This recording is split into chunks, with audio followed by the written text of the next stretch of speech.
Assalamualaikum warahmatullahi wabarakatuh. Kembali lagi dengan saya, Devi Rahayu. Pada video kali ini, saya akan memaparkan mengenai adaptasi, modifikasi, dan konstruksi alat tes atau konstruksi alat ukur.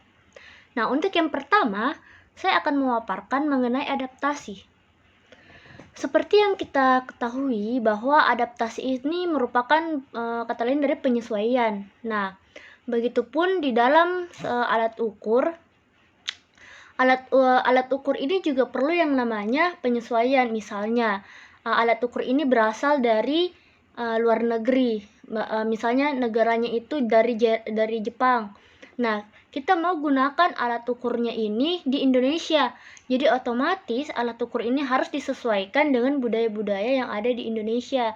Karena budaya yang ada di Jepang itu berbeda dengan yang ada di Indonesia. Jadi perlu yang namanya penyesuaian atau adaptasi. Nah, adapun proses adaptasi itu dilakukan yang pertama dengan ahli bahasa. Tentu kalau kita menggunakan sesuatu dari luar, tentu kita harus terjemahkan dulu ke dalam bahasa Indonesia supaya kita bisa lebih mengerti. Terus yang kedua, penyesuaian item dan pernyataan. Jadi kita sesuaikan ke item-item apa yang kita gunakan di Indonesia, karena tentu berbeda dengan yang ada di luar negeri atau tadi contohnya yang ada di Jepang. Terus dimensi alat ukur, penilaian ahli. Nah, penilaian ahli ini dilakukan oleh para ahli yang memang sudah berkompeten di dalamnya. Jadi adaptasi atau penyesuaian ini tidak sembarangan dilakukan, bukan sekedar diambil terus diterjemahkan langsung dipakai, tidak. Ada yang namanya penilaian ahli, lalu ada yang namanya uji coba alat ukur. Kita harus uji coba dulu, baru kita betul-betul menggunakannya untuk penelitian. Jadi tidak sembarangan melakukan adaptasi. Nah, di dalam adaptasi sendiri itu hanya boleh menerjemahkan, tidak mengurangi atau tidak menambah item. Jadi adaptasi itu hanya menerjemahkan saja, terus dinilai oleh ahlinya, lalu kita melakukan uji coba. Jadi di dalam adaptasi itu kita tidak menghilangkan atau menambahkan item-item dari alat ukurnya. Soalnya kalau kita tambahkan ya berarti itu sudah menyalahi aturan, seperti itu. Nah, selanjutnya adalah materi mengenai modifikasi. Tadi kan adaptasi, sekarang modifikasi. Jadi di dalam skala psikologi itu dia bisa dimodifikasi. Jadi modifikasi ini lebih mengacu kepada mengubah beberapa bagian yang dinilai kurang sesuai dengan sampel penelitian. Jadi tadi kan adaptasi itu hanya sekedar menerjemahkan, dia tidak mengubah kalau adaptasi. Nah, sedangkan kalau modifikasi dia mengubah beberapa itemnya, baik itu dia bisa mengurangi atau menambahkan itemnya sehingga sesuai dengan sampel penelitian. Itu modifikasi. Nah, adapun ya di modifikasi itu yang harus kita lakukan adalah mengurangi item atau menambahkan item, lalu menyeimbangkan item pada setiap aspek, terus menyesuaikan item dengan karakteristik subjek. Jadi kita harus itu sesuaikan ke item dengan karakteristiknya subjek yang akan kita teliti. Terus di dalam modifikasi juga ada yang namanya pengalihan bahasa.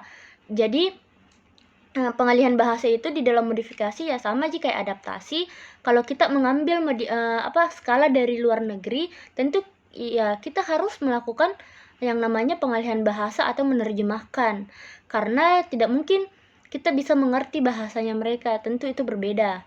Terus ada juga yang namanya memberikan informasi mengenai proses dan langkah-langkah modifikasi dan adaptasi. Jadi di dalam modifikasi ini kita memberikan secara nyata kepada si subjek, memberitahukan langkah-langkah apa saja yang dilakukan dalam proses adaptasi dan modifikasi.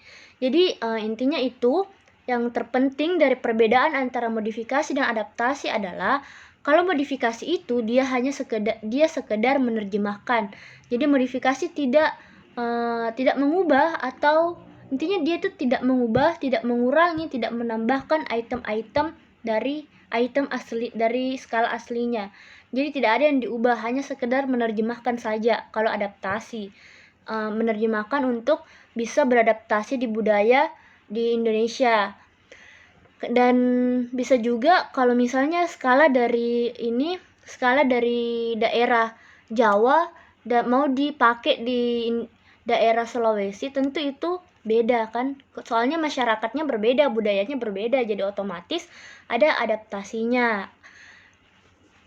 Lalu kalau modifikasi, dia menerjemahkan dan dia juga mengurangi dan menambahkan item. Jadi itemnya itu disesuaikan dengan sampel yang akan kita teliti. Itu kalau modifikasi. Intinya penyesuaian. Kita menyesuaikan dengan si subjeknya ini gitu. Nah, kalau tadi kita berbicara mengenai adaptasi dan modifikasi, sekarang kita berbicara mengenai konstruksi alat ukur. Nah, jadi konstruksi alat ukur ini dalam definisinya sendiri adalah sebuah penyusunan alat ukur psikologi yang dilakukan secara ilmiah dan tersistematis, serta objektif dan terstandar. Jadi, kalau kita mau bikin alat ukur itu tidak serta-merta kita langsung bikin saja asal-asalan. Ada yang namanya susunannya itu harus tersistematis, dilakukan secara ilmiah, dan harus objektif, dan ada standarnya juga. Dan ada langkah-langkahnya untuk menyusun alat ukur. Jadi tidak langsung kayak dibikin asal-asal, tidak. Ada memang langkah-langkah khususnya untuk menyusun suatu alat ukur psikologi. Nah, selanjutnya yaitu mengenai langkah-langkah kita dalam menyusun alat ukur. Nah, yang pertama itu ada yang namanya identifikasi tujuan ukur. Jadi sebelum kita melakukan penyusunan alat ukur, kita harus betul-betul memahami aspek-aspek apa saja yang kita ambil dari suatu teori yang menjadi landasannya kita melakukan pengukuran. Jadi kita harus benar-benar memahami, benar-benar mengetahui mengenai aspek apa saja yang kita akan angkat ke dalam alat ukurnya. Terus yang kedua yaitu membatasi domain ukur. Jadi kita memilih domain ukur apa yang sesuai dengan teori yang kita angkat. Lalu dimensi keperilakuan, lalu menulis item. Nah, pada penulisan item ini dilakukan oleh peneliti. Setelah si peneliti ini menulis item, maka ada yang namanya review item. Review item yang pertama itu dilakukan oleh penelitinya sendiri untuk mengecek apakah itemnya ini sudah sesuai, apakah ada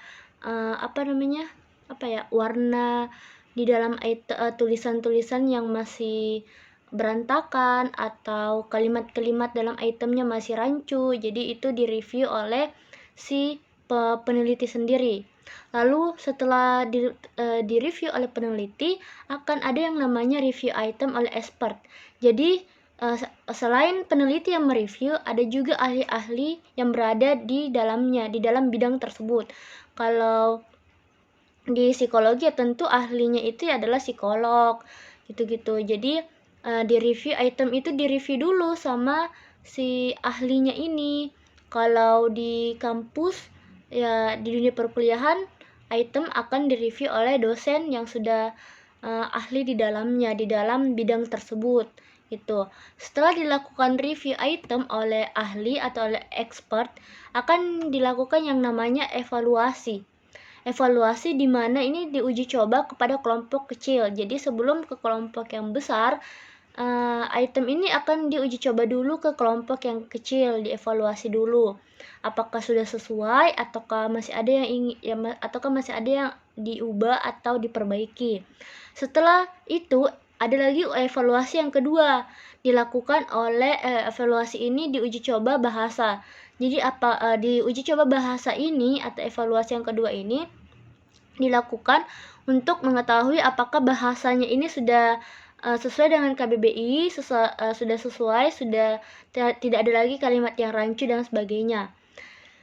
Lalu ada yang namanya seleksi item, validasi konstruk, dan kompilasi final. Nah, setelah melewati tahap-tahap tersebut, maka ketika alat sudah melewati tahap-tahap yang tadi sudah disebutkan dan sudah sesuai, tidak ada lagi yang salah dan tidak ada lagi revisi-revisi, maka alat ukur tersebut beserta item-itemnya yang ada di dalam sudah bisa digunakan untuk penelitian oleh si peneliti sendiri. Nah, baik, itulah tadi dia penjelasan saya mengenai adaptasi, modifikasi, dan juga konstruksi alat ukur. Jadi, yang bisa kita ambil kesimpulan di sini adalah kalau kita menggunakan alat ukur dari luar atau dari luar negeri itu, kita harus melakukan yang namanya adaptasi. Terlebih dahulu itu adaptasi untuk untuk menyesuaikan bahasa, menyesuaikan segala sesuatu, menyesuaikan budaya-budaya dari luar ke Indonesia. Kita harus sesuaikan terlebih dahulu baru kita gunakan di Indonesia skala tersebut. Terus ada juga modifikasi. Kalau modifikasi tadi kan ya hampir mirip lah dengan adaptasi. Kalau adaptasi kan hanya sekedar menerjemahkan. Kalau modifikasi kita bisa mengubah atau mengubah, menambah atau menghilangkan item-item tertentu yang tidak sesuai dengan subjek ukur kita atau tidak sesuai dengan budaya yang ada di Indonesia. Nah, selanjutnya ada yang namanya konstruksi alat ukur atau kalau tadi kan dua itu adaptasi sama modifikasi itu kan skalanya itu diambil dari skala-skala yang sudah ada sebelumnya, kita modifikasi dan adaptasi di dalam penelitiannya kita. Nah, kalau konstruksi alat ukur itu lebih kepada kita menyusun sendiri alat ukurnya yang tentu melewati beberapa tahap untuk bisa digunakan di penelitiannya kita. Dan yang paling utama yaitu tadi penulisan item, terus ada evaluasi dengan expert, evaluasi dengan uji coba kelompok, ada juga direview oleh expert dan lain sebagainya sampai akhirnya dia bisa menjadi alat ukur yang utuh dan sempurna dan bisa digunakan di dalam penelitiannya kita. Nah, mungkin itu saja penjelasan dari saya mengenai adaptasi, modifikasi, dan konstruksi alat ukur. Mohon dan kurang dan lebihnya mohon dimaafkan. Wassalamualaikum warahmatullahi wabarakatuh.